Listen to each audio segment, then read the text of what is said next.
Hey guys, thanks for tuning in. Check it out. It is the new one from QYSEA. This is the FiFish V6 underwater robot, underwater drone, underwater submarine, whatever you want to call it. In this video, we're going to do just the unboxing, take it out of the box. That's kind of why I'm wearing this Osmo Action Cam. I got a new hat cam setup here.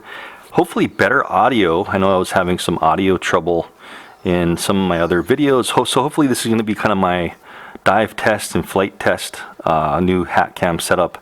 We're going to switch over to the Lumix once we get this thing out of the box. This is going to be a full series, remember, so we're going to have a pool test after this, also going to have a dive test. As you guys may know, I got a boat for the ocean testing on these guys, and I pinpointed several wrecks, airplane and 2 shipwrecks here on Maui, off of the shore of Maui, and so we're going to explore it with this drone and others. So let's get started with the unboxing and see what this thing is all about.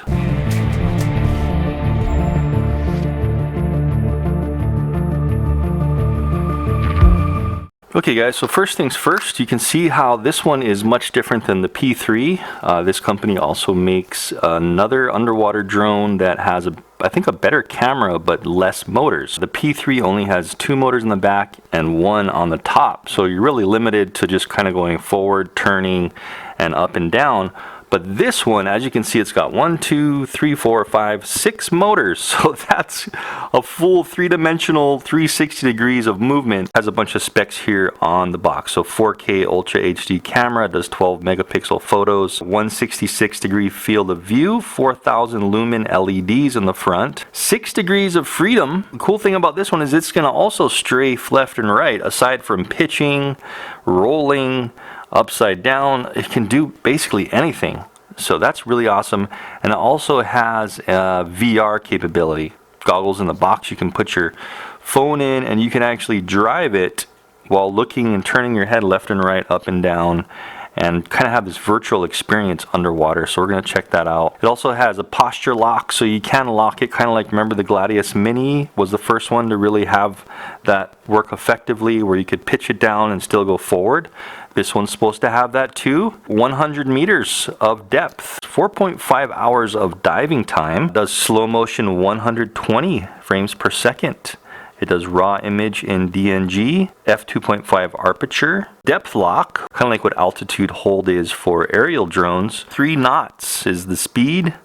It's got a 1-hour quick charge, so that's pretty good. You can charge it for an hour and you get about 4.5 hours of use time. And it's got either a 64 gig version or a 128 gigabyte version, built-in memory on the actual sub, which you can offload on your either smart device or hook it up to your computer. Enough talking about what this thing can do. Let me get it out of the box. We'll switch to the other camera so we can get some really in-depth views on it. But all part of the excitement is taking it out of the box for the first time. Foam packaging here, and it looks like we have some cutouts on the top foam. So here's the sub, here's the controller, charger. This is the tether to go from the sub to the controller. More charging and plug peripherals. And then this is going to be the VR headset, which right here is where we're going to slide our phone in. So we can get that going and do some VR, which we're definitely going to test out as well. Let's take all this stuff out of the box and get a closer look. This is a 50-meter tether. As you can see, the angle is a little bit interesting on this because the shape of the tether is actual triangular, and what QYSEA has told me, their tether reel is actually going to be this shape, and that's why they've kind of have the notch. Actually, in the meantime, this came in a separate box. This is going to be their solution to a tether reel. You can see how it's quite large, but it is very effective. You can see how it's got a handle here, connecting this to the controller on this end, and then connecting this to the tether. And here you can actually see that's the reel they plan on the finished product being. You can see how it's a nice little compact triangular reel. It looks really well done actually. So that's not complete yet, but hopefully soon. And this thing does HDMI out from the controller. You can see right here it's got a mini HDMI, but the problem is it needs one of these converter boxes. So this is an HDMI converter box which mine did not come with. So I probably won't be able to test out that until I get this little box. Here is our power brick.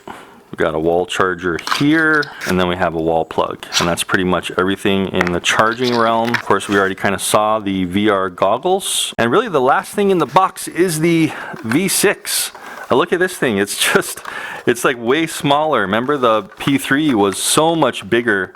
This one's got a nice carrying handle now as kind of the fin and actually the tether attachment as well. That's where the tether is going to attach here.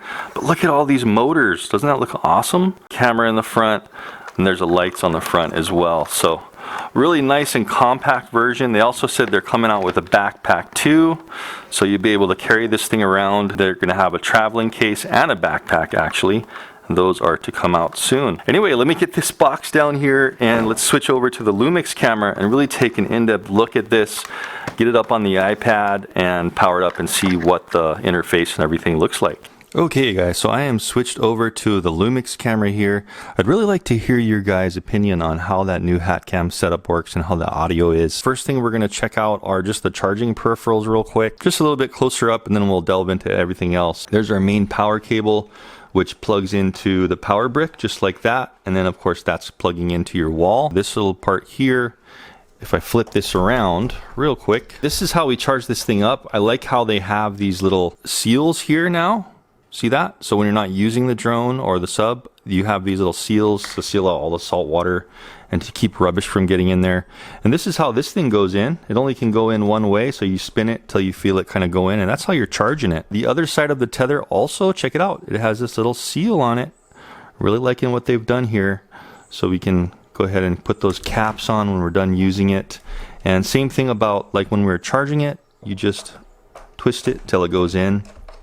And then all we do is screw this thing on tight.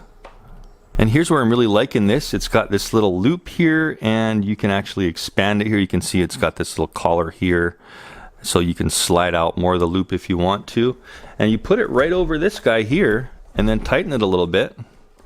And check that out. That's giving you added support when you are going like in the ocean, going down deep. You're not putting all the stress on the actual tether connection.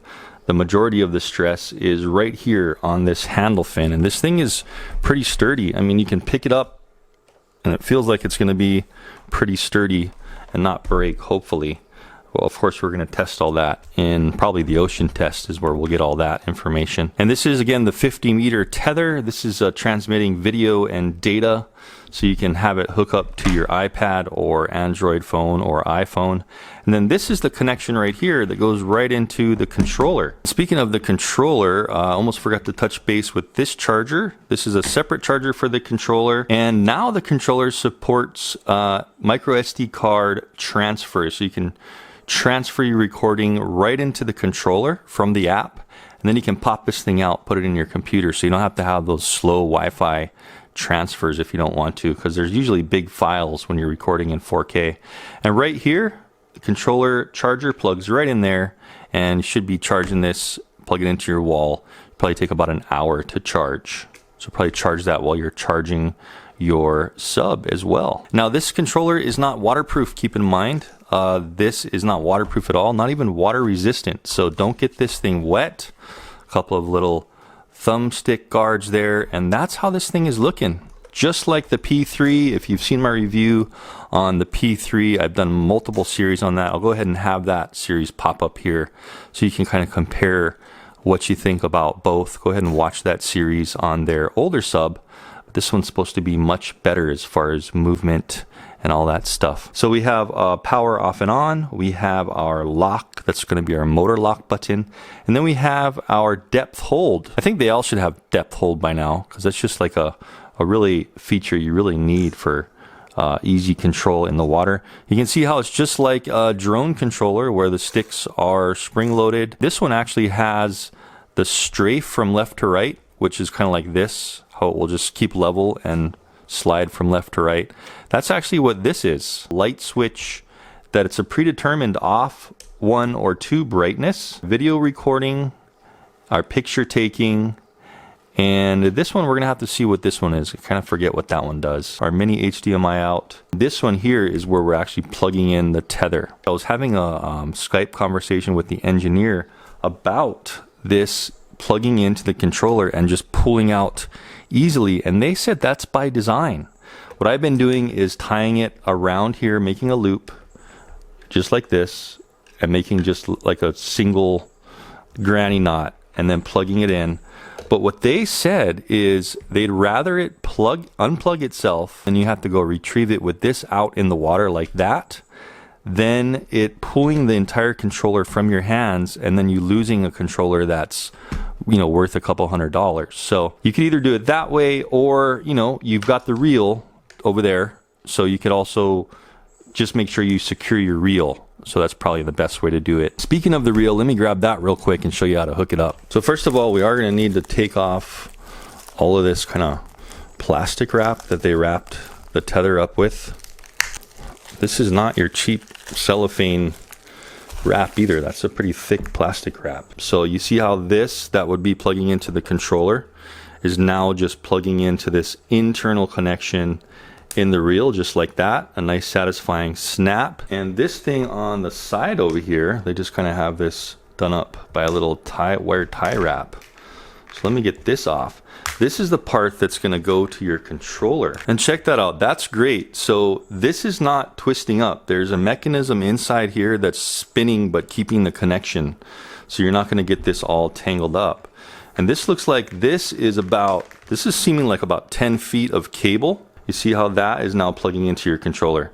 So from controller to the reel, and then from the reel inside there to the actual sub back there.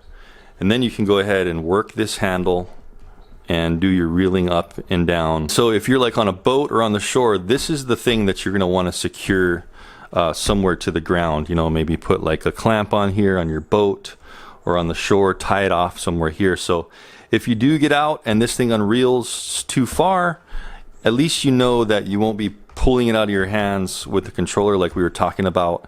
It will end here, and it will actually pull off of this here. So maybe you're going to want to tape this up a little better, or anchor this, or tie it somehow, because now the sub will go like this and pull out of that. This is actually a more sturdy connection than it was in the controller, though I can kind of feel that. So anyway, guys, we want to connect this thing and put it up on the screen. Now, depending on what kind of devices you have, the actual clamp here, it can only hold up to like an iPad mini size. My iPad regular size would not fit, but as you can see, it's just a little too wide, even though it does work with this.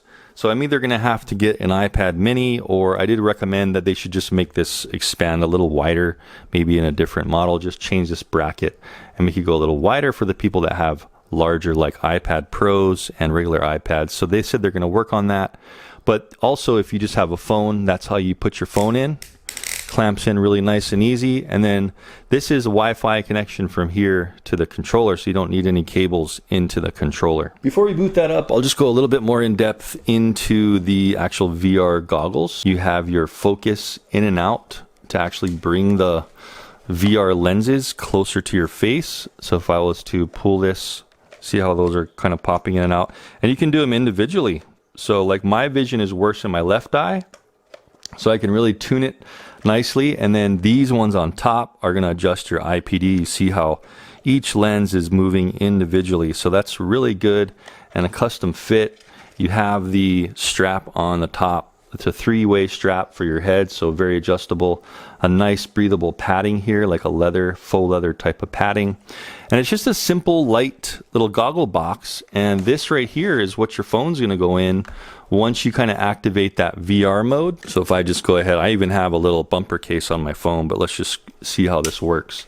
So you push up, push your phone in there. It's a spring-loaded little deal there. And then once you get that in, it actually holds the phone very nicely. Then you just slide it in just like that.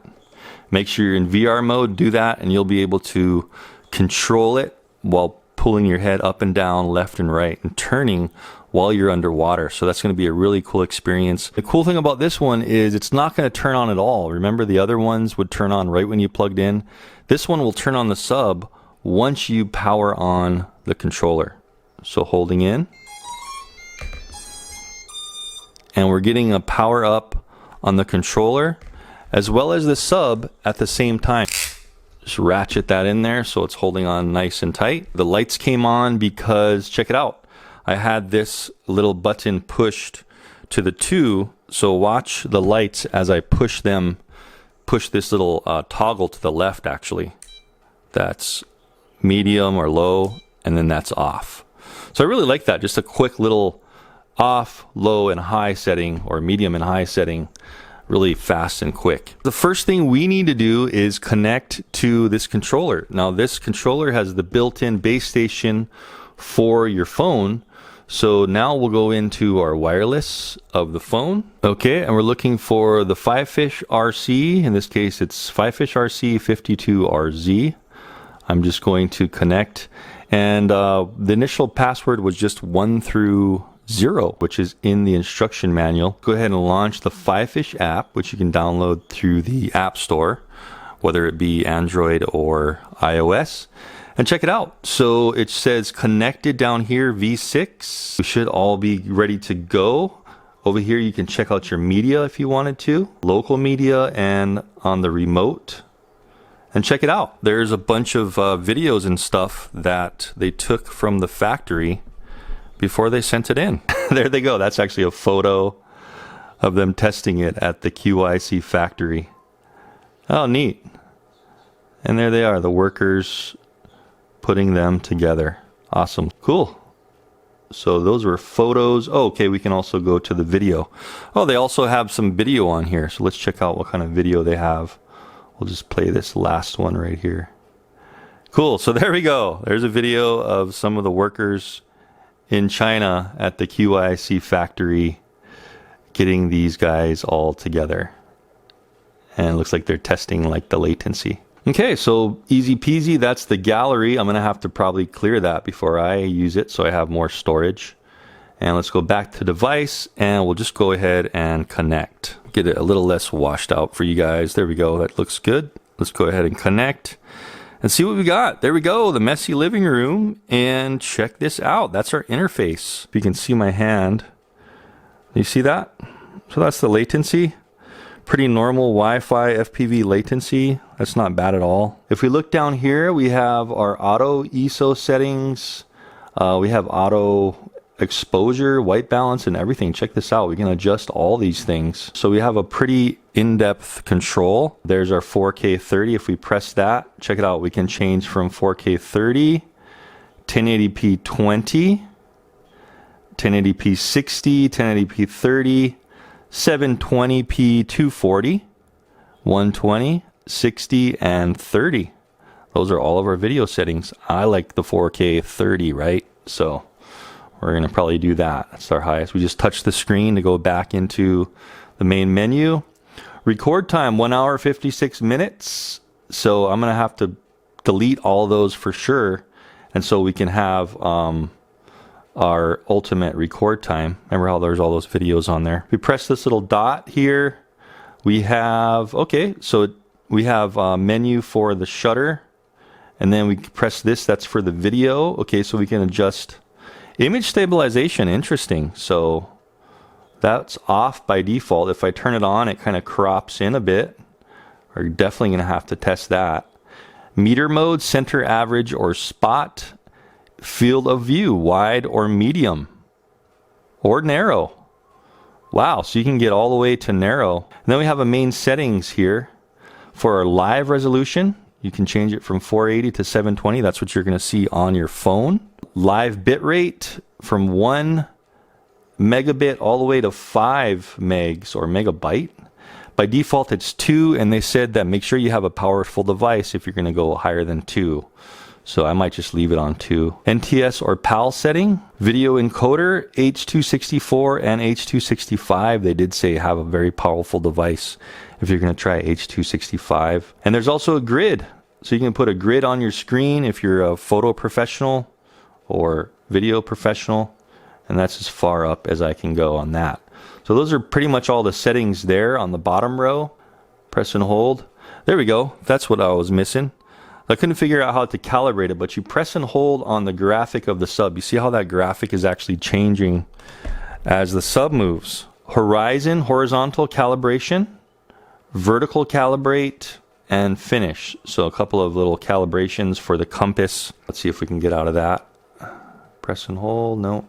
I guess I'll just do horizontal calibration. And then, gosh, I'm gonna have to do vertical because it won't really let me get out of there. So let's just do it real quick. And I'm gonna just try to balance it right on the camera. There we go. And let's try the vertical. There we go, and finish.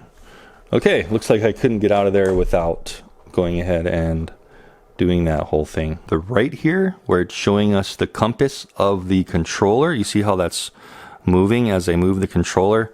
And also, let's see what happens when we move the sub. Yeah, so it looks like the sub facing is moving, and then the actual compass outer rim is moving as we move the phone itself. So cool, it's using the compass from the phone and also the compass from the submarine. There's a record button, and over here on the top right, let me see if you guys can see that. That's switching between camera mode and video mode. Cool. And then this also has like this quick shot mode where we can do bursts and stuff down here. Up here we have our VR mode. Check that out. I just pressed VR on there. And this is where you're going to want to put on the goggles. And you see on the top here, you see how that's white? It's not going to be active in VR. This is where you're going to slip it into your goggles that they give you, the VR goggles.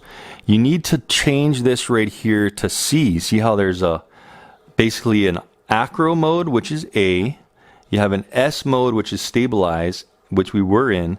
And then you got to go to C. C is the VR mode. And this is now, as you can see, it's lit up green. So that means it's active. Little VR thing to the top right will change back to white. There we go. So now we're in stabilize mode. Get out of this, just take it out of those VR goggles and then press back and you're back into your regular control mode. Up on the top, guys, check it out. We have our battery power, Wi-Fi, our connection from the phone. It's a good connection and it's in USA mode. Let's see what what happens there. Wow. Okay. So USA, Japan, or China control modes. I don't even know what those all three do, but you can switch. All they do is they change what goes forward and turns and stuff on your thumbsticks. Tells you right here what mode you're in. You can't change it from here because we are changing that, remember, with the button right here. We have a connected icon there, and there's also a little depth gauge. FPV reverse, you can change that for some reason if you need to flip it. So I pressed that little magnifying negative, and it actually took away this little graphic and everything. So if that's bothering you, you can go ahead and take that away. If this side is bothering you, you don't want to see the compass, you can take that away too. Check it out. And if we double tap the screen, you see what happened there. It took everything away. I did mention to QYSEA that a lot of people don't want to have this date in their video, and they're saying that as of right now, it's still in your video when you're recording. Double tap the screen again, everything comes up. So that's pretty much the gist of it, guys. I hope you enjoyed that. It looks like a pretty good sub. I mean, it's basically the interface, the controller, everything very, very similar to, remember, the QYSEA P3, but this one has all these motors back here.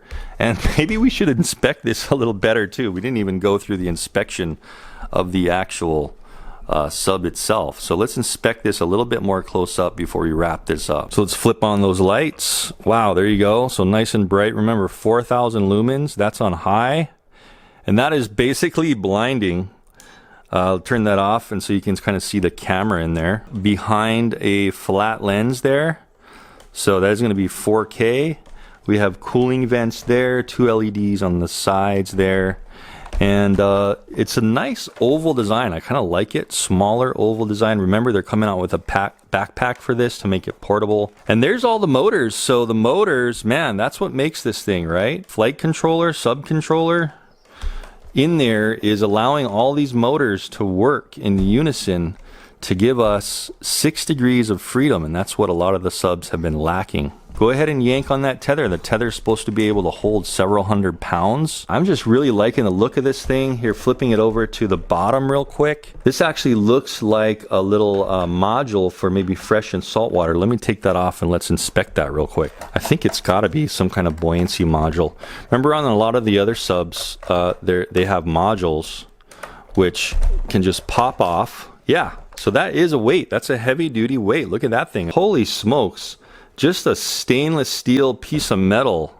Really nicely done and machined there. So if you're in fresh water and the thing keeps sinking, take this off, unscrew this, and you could put this plastic piece back in there. If you're in the salt water and it's too buoyant without this weight, this is pretty hefty. You're probably gonna wanna have that on so that it will be able to go down into the ocean floor. Where we kind of connect in the back, check it out. So this is all gonna flood into the main cavity just like a regular submarine. On the top, we have some openings here for the air bubbles to escape as it's descending. V6 FiFish on the top. And that's pretty much it, guys. I hope you really enjoyed that initial unboxing and really in-depth inspection.